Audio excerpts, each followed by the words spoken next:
You water your plants, you give them sunlight, you do everything right, but somehow your garden still struggles. Leaves turn yellow, growth slows down, and deep down, you start blaming yourself. But here's the truth. Sometimes it's not you. Some plants in your garden may be quietly causing the damage. Take mint, for example. It smells fresh and looks harmless, but underground it spreads fast. Its roots take over space and steal nutrients, leaving nearby plants weak and crowded. Then there's bamboo. It grows beautifully at first, giving your garden a calm, natural feel, but soon it spreads aggressively. Its roots travel far, choking everything in their path. Now imagine this, you plant something with care and it still fails. That frustration often comes from hidden enemies like the black walnut tree. It releases chemicals into the soil that stop other plants from growing. You won't see it happening, but you'll see the damage. Even eucalyptus can cause the silent harm. Its leaves and roots affect the soil, making it harder for nearby plants to survive. And then come the plants that attract trouble. Some flowering plants, when overgrown, invite pests like aphids. Suddenly your healthy garden turns into a feeding ground. The hardest part? None of this is obvious at first. But once you see it, everything changes. You stop blaming yourself. You start understanding your garden. And that's when real growth begins. I've spent years around gardens and plant nurseries, watching what people choose and how plants actually behave over time. And one thing still surprises me. How many harmful or aggressive plants are sold without a single warning? They sit there looking beautiful and harmless while quietly causing problems later.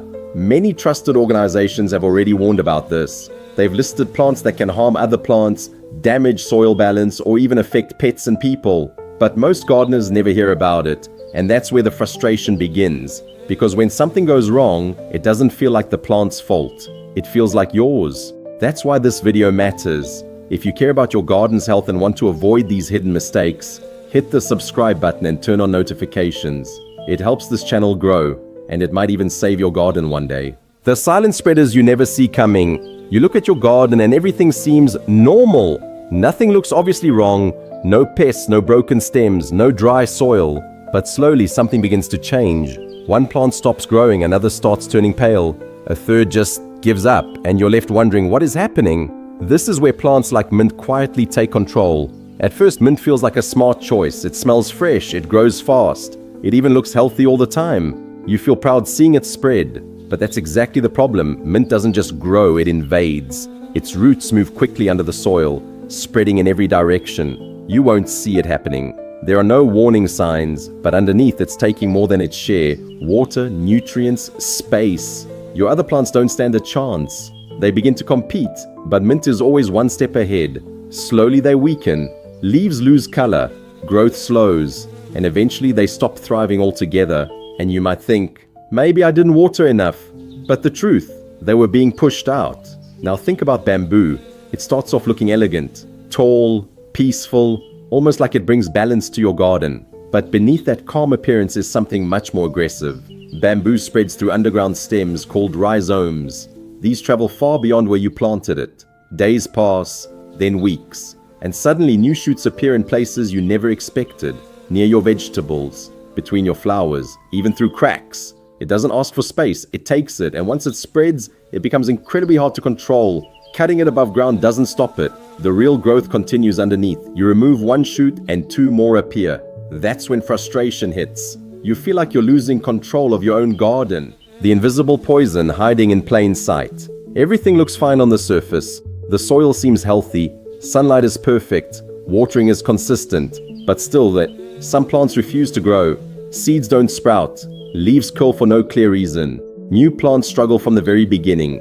This is where confusion turns into frustration, because nothing visible explains the damage. That's when plants like the black walnut tree become a silent threat. It stands tall and strong, often admired for its shade and beauty. But beneath that calm presence, it releases a chemical into the soil. This chemical spreads slowly through the ground. Nearby plants begin to react. Some stop growing, others turn weak and lifeless. Sensitive plants may not survive at all. And the hardest part? There's no clear sign pointing back to the tree. It doesn't look harmful. It doesn't spread aggressively like mint or bamboo. It simply affects everything around it quietly. Now consider eucalyptus. It gives off a clean, refreshing scent. Its leaves look soft, almost calming. But when those leaves fall, they don't just decompose like normal. They release compounds into the soil that change how other plants grow. Over time, the soil itself becomes less friendly to new life. Plants nearby begin to struggle, even if they are cared for properly. It feels confusing, almost unfair, because all the effort is still there. The plants that invite trouble into your garden, everything is growing well, and then suddenly it isn't. Leaves start curling, tiny insects appear out of nowhere. A healthy plant turns weak in just a few days. It feels sudden, almost random, but most of the time it isn't. Some plants quietly attract problems long before the damage begins. Take roses, for example. They are beautiful, bright, a centerpiece in many gardens, but they are also magnets for pests like aphids. These tiny insects gather underneath leaves, feeding on sap. At first it's barely noticeable, just a few here and there, then they multiply. Leaves begin to curl, growth slows down, the plant starts to lose its strength, and it doesn't stop there. Aphids spread easily from one plant to another. What started on a rose bush can quickly move across the garden. Now consider tomato plants. They are a favorite for many gardeners, fresh, useful, rewarding, but they also attract whiteflies and fungal diseases if not spaced properly. When air can't flow freely, moisture builds up. That creates the perfect environment for problems to grow. Spots appear on leaves, stems weaken, fruit quality drops. It's frustrating, especially after putting in so much effort. Then there are fast-growing flowering plants. They look vibrant at first, full of color, full of life. But when they grow too dense, they trap humidity. That moisture becomes a hidden danger. Fungus begins to spread. Mold forms in places that are hard to see, and slowly plants around them start to suffer. What once added beauty now creates imbalance. Even certain herbs can play a role. Plants like dill or fennel attract insects that don't always stay limited to one place. Some of these insects are helpful, but others bring damage. Without balance, even helpful plants can create unexpected problems. That's what makes the stage so confusing. The garden doesn't look neglected, it looks alive. But beneath that growth, something is off. The problem isn't always pests themselves, it's what attracts them and allows them to spread. Once that connection becomes clear, things start to change. Spacing improves, airflow increases, certain plants are moved or trimmed, and suddenly the same garden begins to feel different, calmer, healthier, more balanced. Because sometimes protecting a garden isn't about adding more. It's about understanding what each plant brings with it. Not just beauty, but consequences too.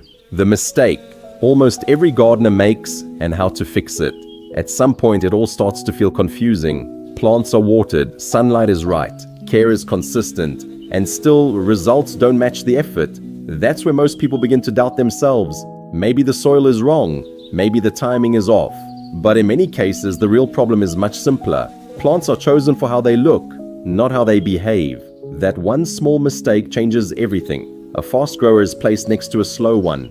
A plant that spreads is given open space. A species that affects soil is planted near sensitive roots. Individually, each plant seems fine. Together, they create conflict. And over time, that conflict shows up as weak growth, dying leaves, and constant frustration. The shift begins with a different way of thinking. Instead of asking, does this plant look good? The better question becomes, how will this plant affect everything around it?